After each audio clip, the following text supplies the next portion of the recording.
in the armed forces of the United Nations, we present one of America's top spine tinglers, a radio rebroadcast of a program dedicated to the mysterious, the unusual, and sometimes the supernatural.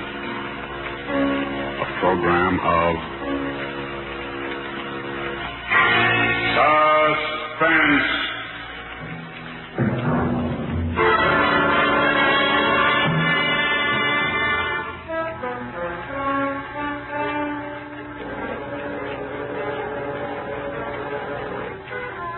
Come now, in happier peacetime days, to a great ocean liner on the night of her departure for Europe.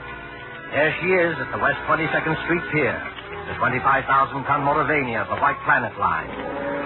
Smoke from her three funnels coils up lazily in mild October air. You can see the decks, white and shiny like shoeboxes, and the string of lights along them, and the band standing by on A deck to play her out. You can hear the murmur of an excited crowd and the rattle of the steam winches as cargo is lowered into the hold. You can see the bustle of activity and the second officer standing at the head of the gangplank as two rather late passengers hurry through the customs shed towards that gangplank. It's all right, Ricky. We're not too late. No, and I thought we'd be in time. A honeymoon in Europe. 3 whole months with nothing to worry about. That's right. And you've been my wife for, let's see, practically 5 hours now. I believe the correct phrase is it was so sudden, Mr. Brewster. So sudden that we have to travel on our own passports instead of a husband and wife one. I hope they don't think you're not an honest woman. I'm going to act like a complete wanton just to devil you. Oh, what about our tickets, Ricky? Do we give them to that officer standing at the top of the gangplank? No, honey, you keep your ticket. The cabin steward will come around and collect it after we're underway. And the money, Ricky? It's a lot of money, $10,000 in cash.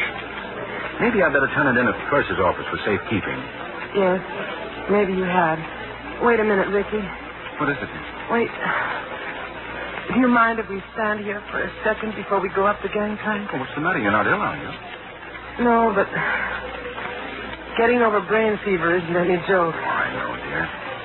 You see, Ricky, I ought to be eager and excited like all those people up there, but suddenly you get fancies. Queer, sick fancies. Suddenly, right now, all I can think of is the night and the wind and all the black water in the dark. And that's exactly the kind of morbid fancy I'm trying to cure you of. I know, Ricky.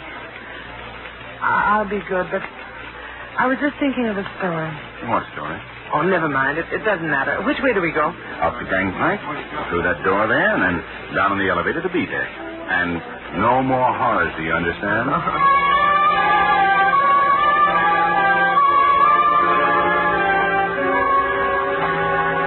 Here we are, Ann. B deck and cabin number... Good Lord. B-13.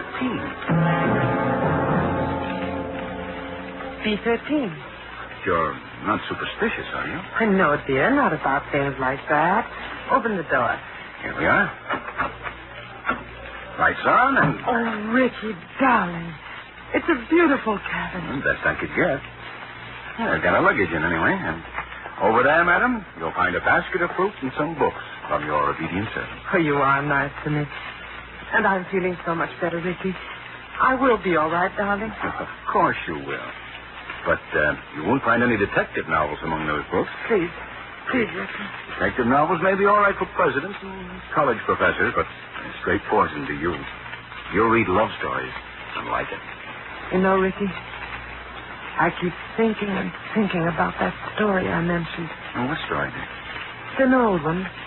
You probably know it, but it was new to me. A woman and her daughter arrive in Paris and go to a hotel. Oh, you mean the old Paris Exposition story? Yes, that's it. The daughter goes out. When she returns, her mother has disappeared. And even the hotel room isn't the same. The proprietor of the hotel swears the girl came there alone and that there never was a mother. The whole room is different when she goes back to look at it. The girl goes to the police, and they won't believe her, and she's nearly crazy.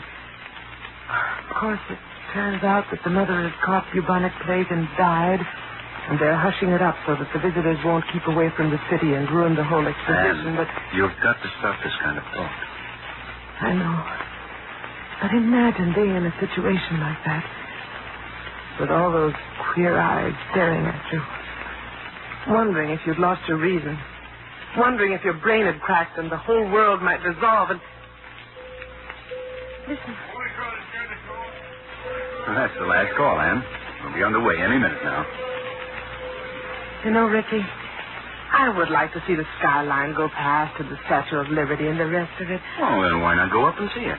I've got to deposit this money in the purser's office on Cedar. But I don't like you to leave me. Oh, now look here, dear. You don't think I'm going to disappear, do you? I suppose I don't really. When I get these ideas, and I can't help it, Ricky, I wish you'd wallop me.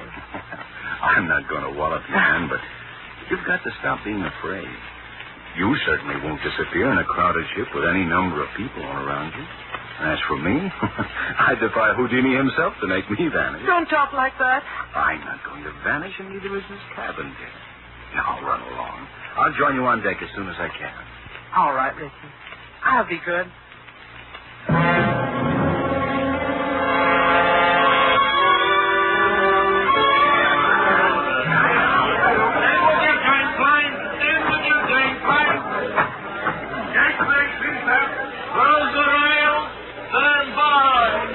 Eager people, excited people, happy people, all crowding up to the rail to wave goodbye. Nothing to worry about, nothing on their minds except... Except what? Oh. Except seasickness, madam? Oh. I beg your pardon. I haven't meant to startle you, believe me. Please don't mention it, how silly of me. It was my fault. I haven't been very well. I noticed it, madam, if you'll forgive me. That was why I spoke to you. As you see by my uniform, I'm the ship's doctor. This is a British ship, isn't it? But you don't sound British. No, I'm an Austrian, madam. Dr. Paul Henry, at your service. I'm not very popular in my own country today. Days of colored shirts and vacant minds. I'm Mrs. Brewster, Doctor. Ann Brewster. When does the ship go? In about a second, Mrs. Brewster, you will hear the whistle, then the band will strike up, all langs in, and then... We're moving, aren't we? Yes? Don't you feel the vibration of the engine?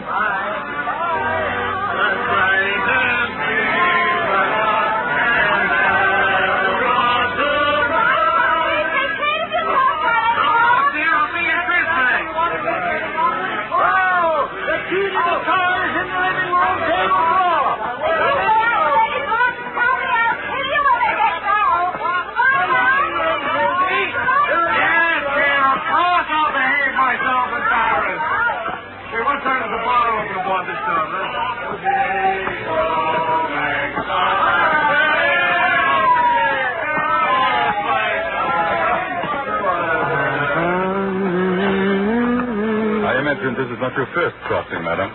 Oh, I'm afraid it is, Dr. Heinrich. My husband's crossed many times, he tells me, but not on this ship. Well, then I hope you're a good sailor. Why, Dr. Heinrich? Well, because you'll run into some very dirty weather once you're out at sea. October is a very bad month for traveling. Well, if I do get seasick, Doctor, I'll rush straight to you, and I'll expect to be cured. Let me tell you a secret, madam. There are two common ailments for which medical science has no cure. One is ordinary seasickness, and the other is hangover. Tomorrow morning I shall be dealing with both. And enjoying it? Oh, no. Sympathizing with it. That's all I can do. How do you like the Mauravania? Oh, it's a magnificent ship from what I've seen of it. And you know, they've given us a very nice cabin down on B deck, B-13. What's the matter? Why are you looking at me like that? I beg your pardon. Did you say B-13? Yes. Why not? You're quite sure of that, madam? Why, yes, of course I'm sure of it. I saw the number on the door. Why not? Well, because... Go on, Dr. Heinrich. Because there's no such cabin aboard the ship. I'm not joking, Mrs. Brewster. You see, some people are superstitious. Many ships, like this one, omit number 13 on each deck. You must have been mistaken.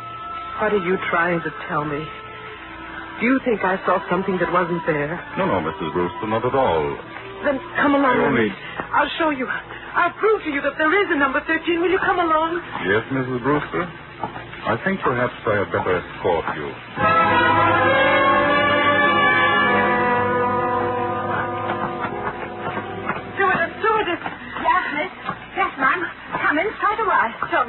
This is B-deck, isn't it? B-deck, ma'am? Oh, yes, ma'am. No doubt about that. Dr. Heinrich and I have been all over this part of the ship looking for cabin number 13, but we've I've been trying to convince this lady stewardess that there's no such cabin as cabin number 13 on this ship. Why, there sure to heaven isn't, ma'am. And never has been. I've served aboard the Mauravania a matter of 8 years, and I ought to know. But I tell you, I saw it. I was in there. It was a big cabin with a private bathroom attached. The walls were paneled in light oak, and the furniture was rosewood and yellow satin, and the portholes were like real windows. No, that's not much good, ma'am. No, I'm afraid not. Most of the cabins hereabouts look like that. May I ask you, what name was the cabin booked in? Brewster, naturally. Mr. and Mrs. Richard E. Brewster. Here, let's have a look on my list. No. No, there's no Brewster here, ma'am. I tell you, I was in there. They even delivered the luggage. I saw it. Excuse me, ma'am. But I had a look-see in all the cabins I'm in charge of, just to see if the passengers wanted anything. And I don't remember any luggage with a Brewster label on it. Wait a minute. There may be a partial explanation of this. You see, that's better, Mrs. Brewster. I was hoping you might find one. Ricky, that's my husband. Ricky and I have only been married a very short time, and when my maid printed the baggage label, she must have laid them out in my maiden name. I never noticed at the time. Oh. What line might that be, ma'am? Thornton. I'm Marie Thornton. Oh, God, miss. Now, why couldn't you have said that before? I remember it well. 2 silk prices and a little trunk. You're in B16 now. Where's B16? Right behind you, miss. You're standing perfectly in front of the door. Oh, thank goodness. Oh, yes, but, what about my husband's luggage? There's no gentleman's luggage in that cabin, miss. Your husband's or any other gentleman's. If you know what I mean. I won't stand for this. Where's Ricky? What have you done with Ricky? Please, Mrs. Brewster. There's one easy way to settle this. Settle it? How? Just look down the corridor. You notice the man coming towards us? The man with the 2 gold stripes around the sleeve? Well? That's Mr. Marshall, our second officer. Did you ever see him before? Yes. Yes, of course I have. He was standing at the top of the gangplank when Rick and I got aboard. Exactly. So he might be able to tell us something. Oh. Mr. Marshall? Mr. Marshall? Yes, Doctor, what's up? Would you mind coming here for a moment? Well, not at all, old boy. Always glad to oblige a chap who may have to cut me up at any moment, eh? What may I do for you? Take a good look at this young lady. And tell me, have you seen her before? Seen her before? Oh, my dear chap, if I had overlooked, young lady will pardon me, I know, a passenger as charming as this lady is, I would be less of the gentleman than I think for my time. You saw her coming aboard tonight. Oh, yes, certainly. And, of course, you saw the gentleman who was with her. The gentleman who was with her? Yes. Oh, there was nobody with her, old boy. You're quite certain of that, Mr. Marshall? My dear doctor, she was the last of them to come aboard. I take my Bible oath there was no other passenger with her, or ahead of her, or behind her, if it comes to that. You're lying to me. Please, Mrs. Brewster, lower your voice. I know what it is. It's the old parrot trick, like in the story. But you won't get away with it, you hear? Now, look here, ma'am. I'll go to the purser. I'll go to the captain. Oh, dear Father in heaven, won't anybody believe me?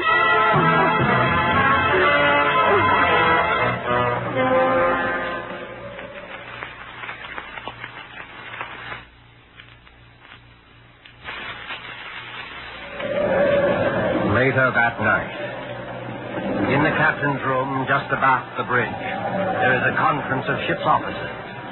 Outside, stung by spray clinging to the bulkhead rail in the dark, a frightened girl waits until the door of the cabin's room opens. Can you bring the young lady in, Dr. Heinrich? Close the door. Yes, sir. Here we are. This is Captain Wainwright. Now, just tell your story straightforwardly and please don't excite yourself.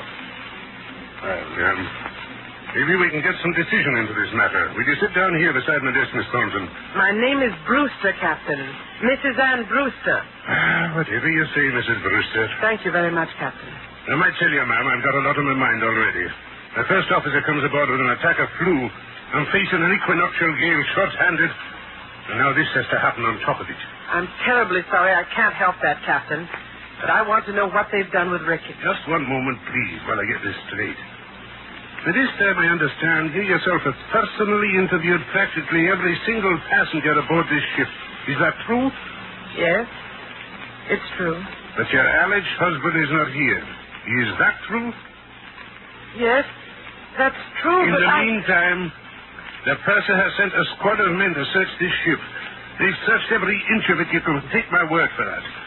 There's nobody hidden. Your husband's not here. According to Mr. Marshall, who's standing over there. I see him. According to Mr. Marshall, he never was here. Oh, hang it all, Miss Thornton. You needn't glare at me like that.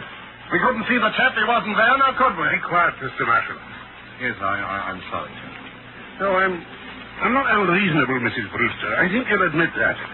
So what can I do? What can I say? Can you offer any proof even that this husband of yours ever existed? Proof? Yes, of course I can. Excuse me for interrupting, but would you mind, Captain, if we ask a question or two? No, Doctor, go ahead. I tell you, I'm going daft myself. If you were married, Mrs. Brewster, you must be carrying a joint husband and wife passport. Where is that? Well, there wasn't time to get one. We each carried our own passport. Oh, I see. But still, there must be someone back in America who can confirm what you say if we got in touch by radio telephone. Your parents, for instance. I haven't got any parents. They're dead. What about relatives, then, or a guardian? My guardian is a trust company. The administrators don't even know I'm married. But somebody must have performed the ceremony of marriage, the parts and the gestures of peace. Yes, of course. But, I can't remember the name of the town. You don't remember the name of the town? Hold tight to your chair, Mrs. Brewster. The ship is going to pitch again. How's the glass looking, Mr. Marshall? Barometer's rising, sir. This weather won't hold long. We shall be in the fog before morning, huh? We're in a fog now, if you ask me. This lady says she... I'm terribly sorry, but I'm trying to think of it. It was a little town in upstate New York where they can marry you at a moment's notice. Ricky kept the certificate. I was confused. I haven't been well. No, you haven't. You see, Ricky had been away, and he came back, and I was in love with him, and he sort of swept me off my feet, and... Oh, what's the use? Not much use, apparently. If you'll take my advice, ma'am, you'll go below to your cabin and get some sleep. I'll send the doctor down to mix you a sedative. You think I'm crazy, don't you? I think you're a little overwrought, ma'am. What I can't understand is why. Why should you want to do this? It can't be the bubonic plague this time. Bubonic plague, ma'am? Who said anything about the bubonic plague? Never mind. But I'll show you. You're all against me, except maybe the doctor. But I'll show you. I'll prove it to you. I am going downstairs, and I don't want anybody to follow me. Good night. Good night, all of you. Well, I'm glad that's out. Look here, Mr. Marshall. Huh? You think it's quite safe to trust her out there alone? Well, I don't know, sir. She's mad as a hatter, if you ask me. You think she might do something foolish? Well, I think she might chuck herself overboard if we're not careful. What's your opinion, Doctor? I can give you my opinion, gentlemen, in a very few words. That girl is as sane as you are. What's that? Wait and hear what I have to say. I shared your own belief at first, but I've been talking to her all evening. I've heard the whole story, and there's not a psychopathic trait in her nature. She firmly believes in this husband. Well, Doctor, a lot of people firmly believe they're Napoleon, but they get tossed into loony bins, that's the same. This matter is not a joke, Mr. Marshall. I tell you, this man exists. Or did exist. What do you mean, Doctor? I suppose he has been murdered. Perhaps he has been murdered and thrown overboard. Murdered? Thrown overboard? If you remember, Richard Brewster was carrying a very large sum of money in cash. His wife's wedding gift. Practically all her inheritance. He meant to go to the purser's office. But he never got there. That money might have been a great temptation. To whom? To a stewardess, perhaps, or even to a ship's officer. Just exactly what are you getting at? Well, numbers on doors can be changed easily enough. Just print a small card and put it on a metal slot on the door. I still want to know what you're driving at. If you use your intelligence, gentlemen, I think you will understand how a man can be made to vanish into thin air. And why Mr. Marshall saw never another passenger. You still don't see it? No, I do not. Well, then listen. And I'll explain exactly how it's...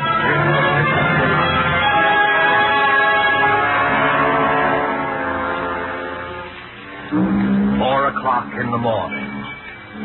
4 o'clock. The hour of suicides and bad dreams. The gale has subsided. The sea is calm. The SS Mauravania creeps blindly at barely 8 knots through a thick and strangling fog. The whole ship is dark, heeled up in sleep. There's no sound in all that mournful dimness, except when the foghorn cries out a warning overhead. Even cabin B-16 is dark. And Brewster, skillfully dressed, lies restlessly across one of the berths, her head almost touching the inter-cabin telephone. What was... Oh, I thought I heard... Telephone. Yes? Hello? It's me, Ann. Take it easy now. Ricky. Ricky, where are you? Quiet. Keep your voice down. Where are you, Ricky? What happened to you? Are you hurt? No, I'm not hurt. But he nearly got me. Who nearly got you? Listen, dear. I can't explain over the phone, and I don't dare go down there. Can you meet me up on deck? Yes, of course. Where? Do you know the boat deck? Boat deck? Which one is that? The top deck, where all the lifeboats are slung. Oh, yes, I know it. Well, go to the starboard side. Yes? That's the right-hand side, facing forward. Find the 4th lifeboat from the aft companion. Yes. There's a thick fog, and nobody will see us. Ricky. What is it? Ricky! He's gone. He's gone. Excuse me, miss, but I thought I heard somebody talking in here. Stewardess, what are you doing up at this time of the night? If I might ask, miss, what are you doing up and dressed? Oh, you ought to get some sleep, miss. You really ought. It might interest you to know, Stewardess, that I've just been talking to my husband. Now, look here, miss. Don't start that all over again. Please, don't start that all over again. You all pretended to think I was mad, didn't you? And you nearly drove me mad. Ricky's beaten the whole crowd of you, and I'm going out on deck to meet him now. Out on deck, miss. That's what I said. Where's my coat? Don't go out there, miss. Not in the state of mind you're in. And the fog's so thick, you can't hardly see your hand in front of your face. Stand away from the door, please. Suppose, miss, I didn't want to let you go out there. I don't think that would matter much. You've probably heard that mad people have 10 times ordinary strength, and I'm stronger than you anyway. Miss, I'm a begging you. Stand away from that door.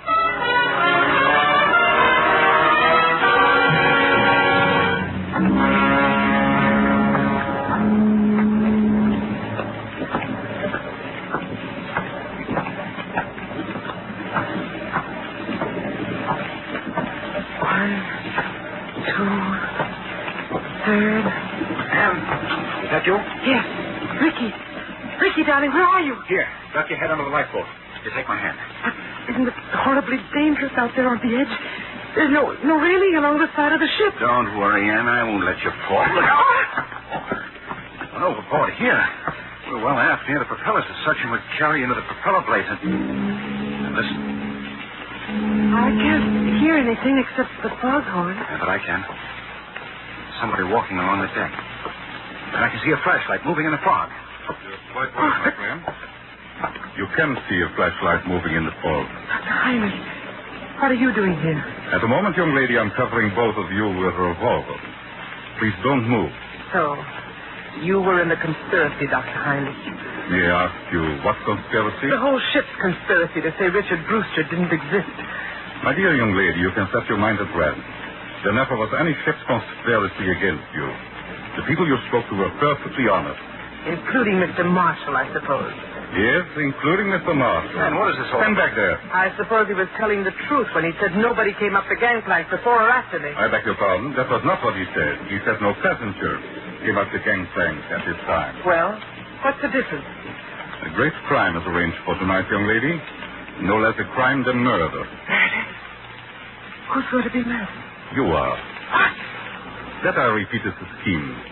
But there is no conspiracy and only one criminal. Oh. And who is the criminal?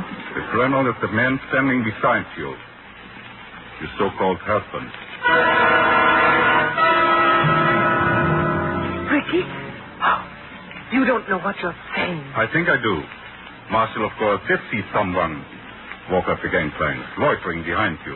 But he never dreamt of associating the person in any way with you. He saw a ship's officer returning from Shore Lee in civilian clothes. Ship's officer? Yes. The man you call your husband, his name isn't Richard Brewster. His real name is Blaney. And he's the first officer of the Mauravania. Are you trying to tell me The that captain can identify him. He's actually British, though he can fake an American accent very well. He has already got a wife in England, and he's planning to join her with the $10,000 he got from you. I don't believe it. I don't. Ricky, why don't you say something? Oh, he planned it very cleverly, I must admit. He never let you know he was ship's officer. Pity. He's been away for some time, naturally, so he persuaded you to marry him in a hurry. Ricky, is this true? Here's the money, you see. All he did was hang a dummy number on the cabin door, remove it later, put on his uniform, and walk away with his own luggage. But Captain Wainwright told us that the first officer had come aboard tonight with... With a bad attack of flu, yes. Our friend couldn't be seen in public until after he disposed of you. The best thing was to convince everybody you were insane, as he did. Then, when you went overboard tonight... They would all believe it was suicide. Exactly. But I began to suspect this Brewster because you quoted him as telling such an obvious lie. He said he had never traveled in the Mauravania, yet he could direct you all over the ship and even knew where the person's office was. So he went to his cabin, found it empty, searched, and found your $10,000. Put it down, you fool. Put it down.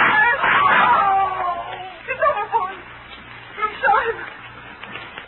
You shot him. Your shot, my dear, never touched him. Never touched him? No. The weight of the iron carried him over backwards when he lifted it. It was the weight he was going to use to sink your body. Yes, they stuck you under. Oh, Doctor. Doctor, I can't stand it. It won't be easy, my dear. It won't be easy, I know, but believe me, this way is better.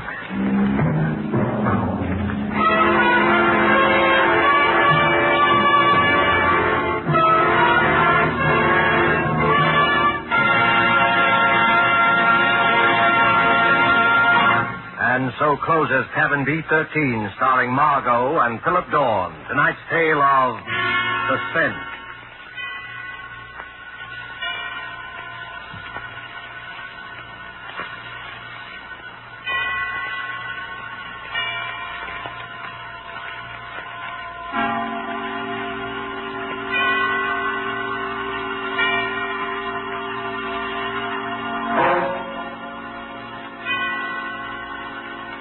This rebroadcast is a present.